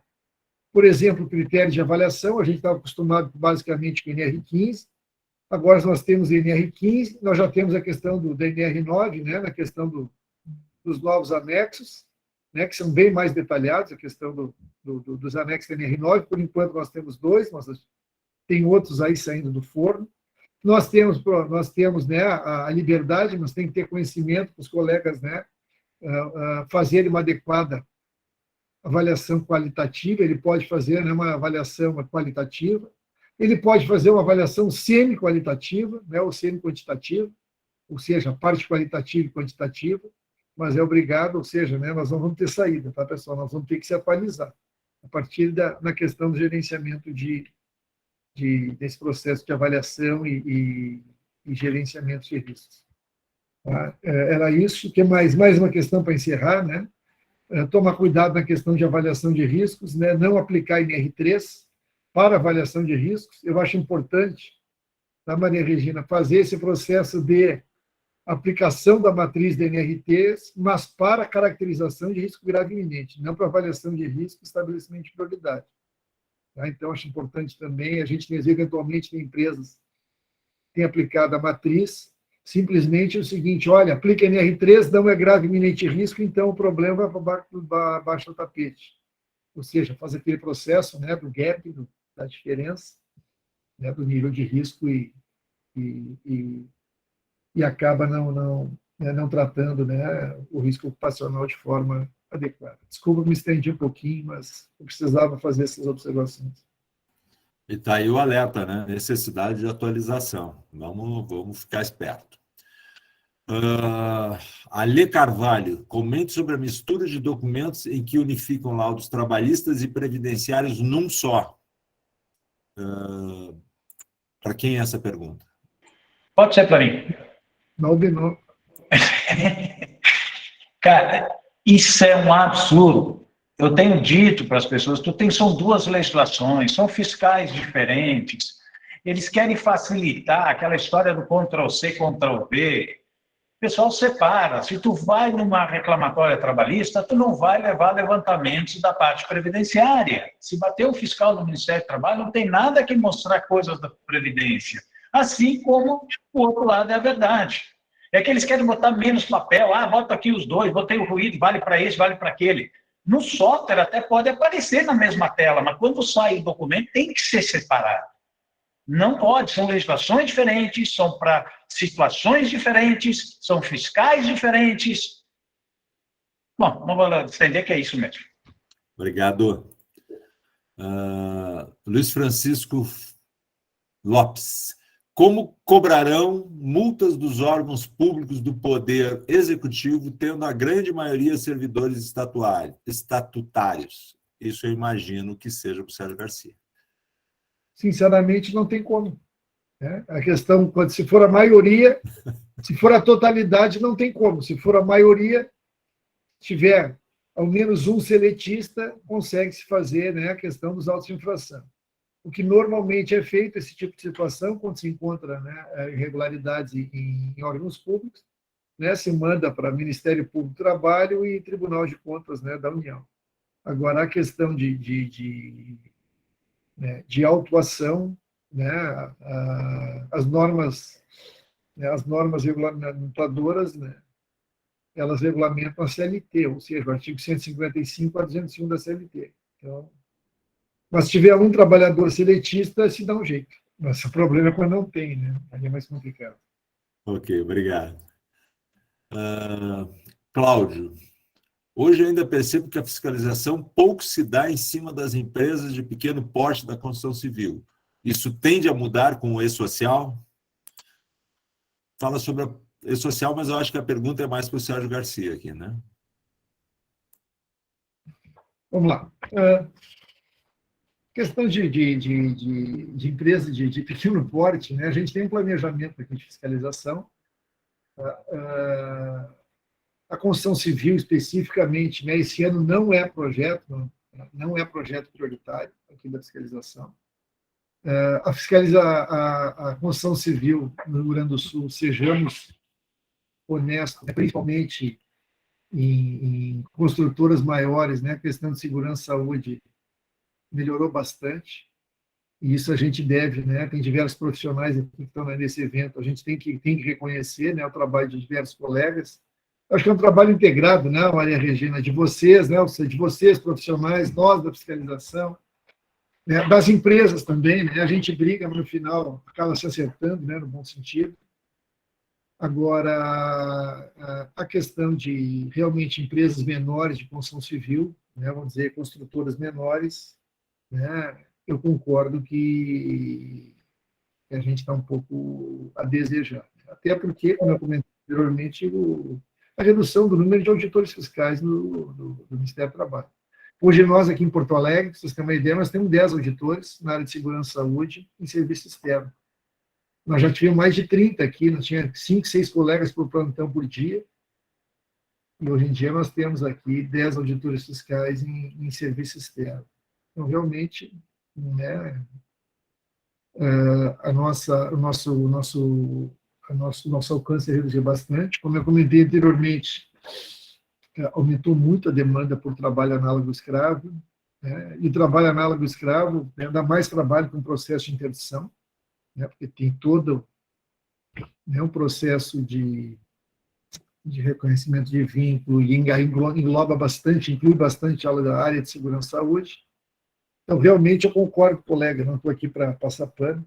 Né? Eu acho que as pequenas e médias, né, empresas, principalmente construtoras, eu acho que a gente está com dificuldade em atender. Vamos ver o que a gente consegue fazer aí. Né? Assumir faz 2 meses aqui, a gente sabe que é complicado. Vamos ver se, com o fim da pandemia, a gente consegue aqui dar algum tipo de dinamizar esse processo de fiscalização. Ok. José Paulo, Oi? deixa um complemento sobre isso. O que acontece com o E-Social? O E-Social vai cruzar muita informação. O que está entrando agora é previdenciário, é o pontapé inicial. A próxima etapa é a trabalhista. Aí vai começar a ter toda uma fiscalização de todo que é porte de empresa. Por isso que eu tenho dito para as empresas, vão se preparando, porque se preparar para essas informações não é de hoje para amanhã. E não é curto prazo, é médio e longo prazo. Vai entrar a parte trabalhista? Lógico que vai. Talvez daqui a 3 anos, não sei, mas em algum momento vai. Tanto que o E-Social, na construção dele, tinha toda a parte trabalhista, ela só não entrou por causa das mudanças. Então, é bom alertar isso. E outra coisa que eu digo, mesmo só entrando a parte previdenciária, quando começa a ter coisas muito distantes das informações que estão ali, é óbvio que vai alertar o outro lado também, da parte trabalhista. Então, é só para lembrar que o E-Social vai ser um cruzamento de informações nesse momento previdenciário, que pode dar evidências para trabalhista, mas hoje é mais previdenciário, e que no futuro entra a parte trabalhista, sim, e aí sim, vai pegar todo mundo. Perfeito. Eu tenho uma pergunta agora aqui do Sérgio Diogo da Silva. Bom te ver aqui, Sérgio. É para o Sérgio Garcia. O que tem de Sérgio nesse evento é que é uma coisa de louco, né? É impressionante. Quando a contratada executa exatamente a mesma atividade em diversos canteiros de obra. Ela vai fazer o inventário de riscos por canteiro de obra e vai entregar para a contratante, né? Vai facilitar o serviço, mas ela vai ter que fazer, viu, Sérgio? Abraço para ti, não tem saída. Ela vai ter que fazer o inventário, até porque não é a atividade dela, ou Sérgio, pode ser a mesma, e é a mesma muitas vezes, né? Mas o meio ambiente, ou seja, né, as obras são diferentes, ou seja, a configuração, né, é diferente.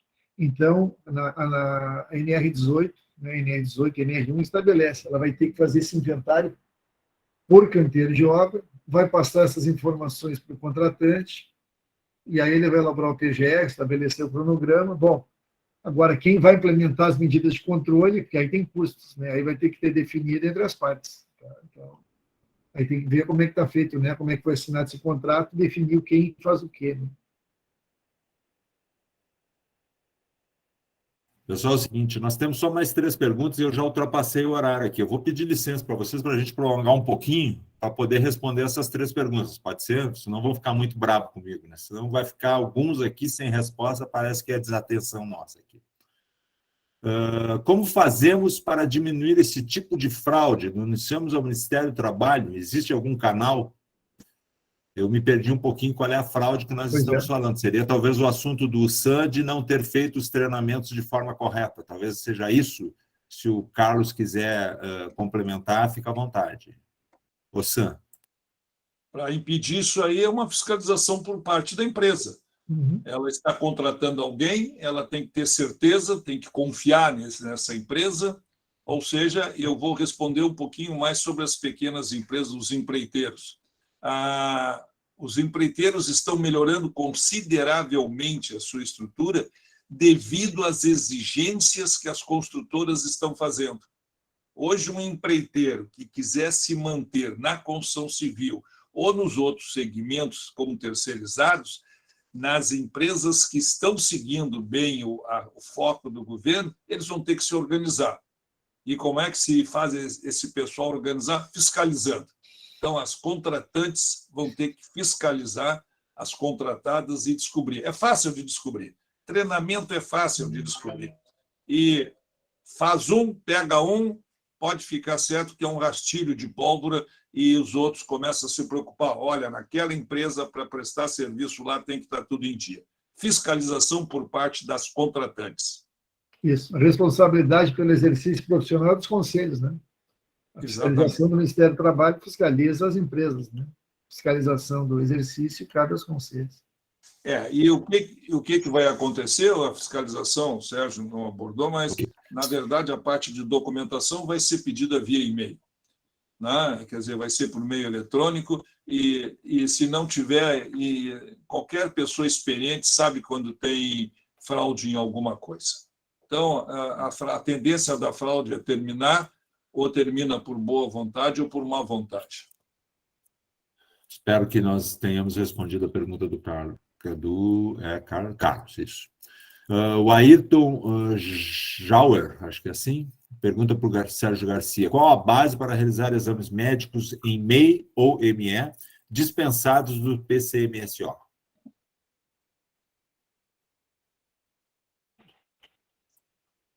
Vamos lá. Se ele foi dispensado, vamos tentar fazer um raciocínio. A pergunta, até pensei que fosse outra, que eu tenho recebido alguns que vão entrar para dentro dessa lógica e vou tentar chegar onde o colega está perguntando. O questionamento que a gente tem recebido de diversos colegas da área de segurança e saúde é o seguinte: como é que uma empresa, sem contratar um profissional, entra num sistema, né, e declara a inexistente risco? Ou seja, ela vai entrar no sistema, ela vai entrar no PGR, no sistema PGR, né, e vai declarar a questão da inexistência de risco. Então, a gente tem recebido alguns questionamentos de colegas entendendo, né, que a empresa, né, que teoricamente que os profissionais não, desculpa, né, que o responsável pela empresa, se não é da área de segurança e saúde, não teria ou não tem competência para fazer essa declaração.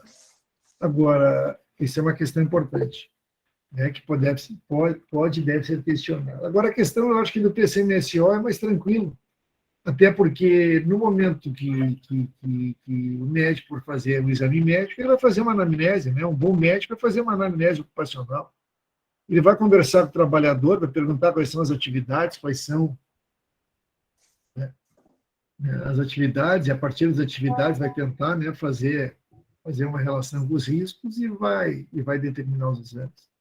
Só para dar um exemplo, a questão do PCMSO, para ter uma ideia, né, e esse dia até foi um assunto que você teve aqui, a gente conversou, né, a questão, por exemplo, do trabalho em altura, a NR7 não estabelece obrigatoriedade em nenhum momento de fazer... me ajuda isso, que a cabeça já não ajuda, de fazer a questão específicos para ver se o sujeito isso, é diabético, então fator o clínico. Não obriga estabelecimento de eletrocardiograma e eletrocefalograma. A NR7 não estabelece. Isso. E aí estava até um colega nosso aqui, o doutor Humberto Marsigli, ele disse assim, olha, daqui a pouco uma boa anamnese ocupacional, o médico consegue, né, ter uma ideia, né, ou fazer uma avaliação, né, se a pessoa tem algum problema que justifique a realização, né, de um eletrocardiograma e um eletrocefalograma, ou seja, claro, a questão do PCMSO, né, da não elaboração do PCMSO, ela passa por um processo de uma declaração, ou seja, pode ser um processo todo feito de forma errada, né, no momento que é declarado, né, a existência de risco de se levar à não elaboração do programa de controle médico, tá? Mas eu acho que um bom médico, né, a partir das atividades, que não consegue, né, fazer ou pelo menos minimizar esse problema numa boa anamnese ocupacional. Ok. Essa aqui é a nossa última pergunta, como a gente tinha posto lá para encerrar, para não ultrapassar o tempo, e é para o Sérgio Garcia também. É o Marcelo Duarte que pergunta: pode ser compreendido que o PGR, previsto na NR22 para o segmento de mineração, também atenda à exigência do PGR preconizado na NR1? Sim, você bem. Como é que é o nome do colega? Marcelo Duarte. Marcelo Duarte. Marcelo, é o seguinte,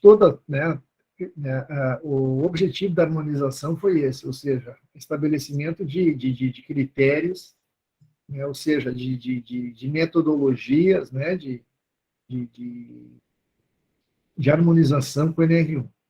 Específica, sinceramente, eu não participei do processo de revisão da NR22, eu só escutei os comentários, eu não li a NR22, tá? Mas eu deixei a minha apresentação com o Luiz Henrique, passei para ele, tá? E me coloco à disposição para conversar com colegas que participaram, né, do processo de revisão da NR22. Aliás, eu tenho um ótimo relacionamento com colegas que participaram de Minas Gerais, né, que participaram do processo de revisão da NR22. Mas eu não gosto de falar muito sobre um assunto que eu não conheço em profundidade. O que eu posso te dizer é isso, né, vamos dizer que as bases, ou seja, né, que as etapas são as mesmas, mas mais detalhes sobre o PGR da mineração eu não tenho. Ok, obrigado.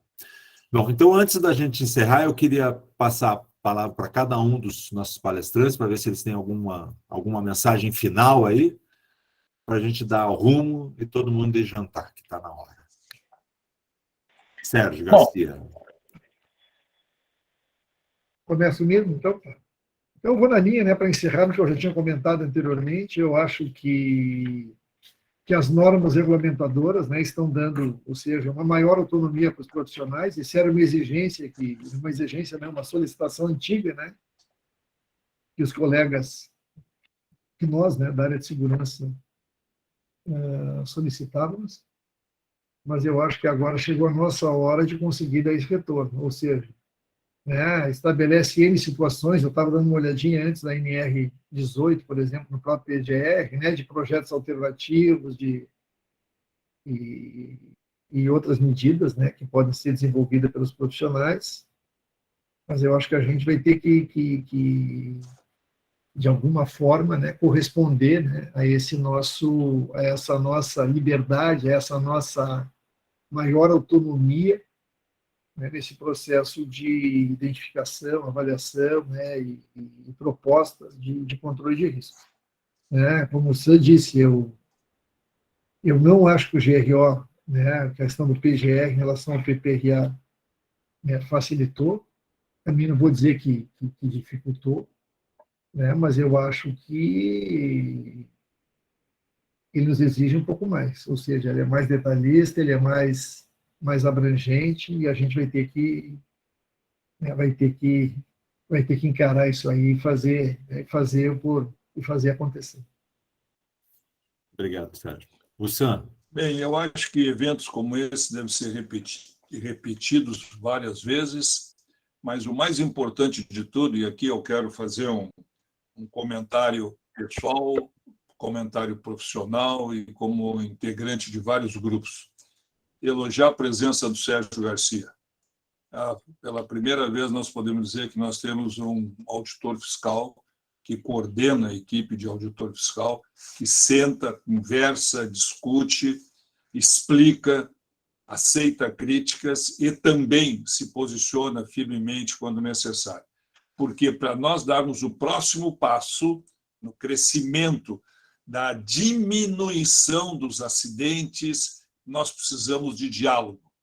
É com diálogo que nós vamos conseguir, acrescido a que os empresários têm que saber que eles devem conhecer as normas, devem conhecer a gestão dos riscos, e nós, profissionais, que devemos nos atualizar. E, em geral, lembrar que a NR1 é importante, e o termo importante que eu digo é negligência. Uma empresa não pode ser negligente. E corroborando isso e reforçando isso é documentação. Quero elogiar a Sérgio pelo evento, aos colegas pela participação. Algo simples, não se deu aula, mas eu tenho certeza que muita gente aprendeu coisa nova. Muito obrigado pelo meu convite e cumprimento a todos. Acho que a gente aproveitando a tua fala, Nelson, a gente tem que mudar um pouco aquela visão de que o empresário só se mexe quando sente o bolso, né? Isso aí tem que mexer um pouquinho, é uma coisa que nós precisamos mudar, esse conceito. Rogério. Bom, primeiramente, agradecer a todos, a presença de todos. Não quero ser repetitivo, o Sam fez uma bela explanação final aí, é exatamente isso, tem que corroborar com o que ele está dizendo. Agradecer exatamente o que ele falou também sobre o Garcia, que é uma pessoa muito ponderada na parte de fiscalização, e isso vem agregar muito o empresariado de um modo geral. Agradecer a todos e falar também que a Ares vai fazer o Preveste, que vai ser agora em agosto, e lá estaremos tratando de assuntos, cursos a respeito do E-Social, PGR e outros assuntos mais. Muito obrigado. Boa noite. Boa noite. Nosso querido doutor Jerônimo. Uma boa noite a todos. Parabéns pelo evento, que foi muito esclarecedor, muito oportuno.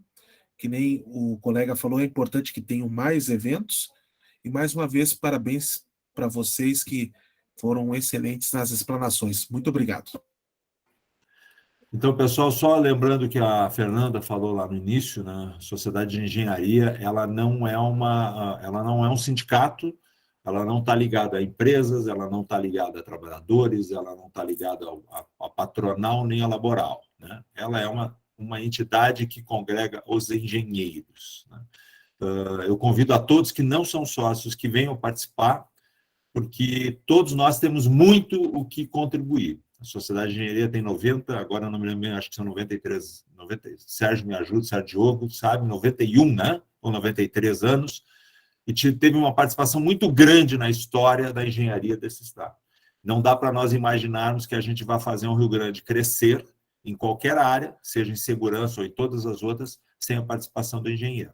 Mas para que isso aconteça, nós temos que ser firmes e fortes. E para isso a participação de todos, ela é importante.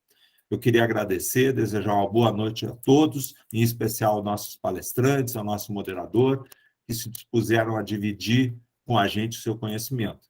Queria aproveitar e dizer complementar o que o Sam falou com relação ao Sérgio Garcia. Realmente isso é uma coisa que nos dá mais tranquilidade, né?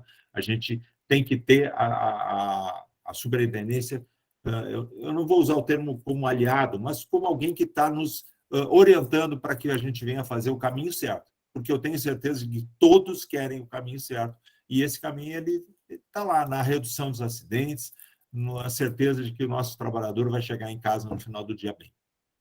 Ok? Uma boa noite a todos e que a gente tenha uma boa semana.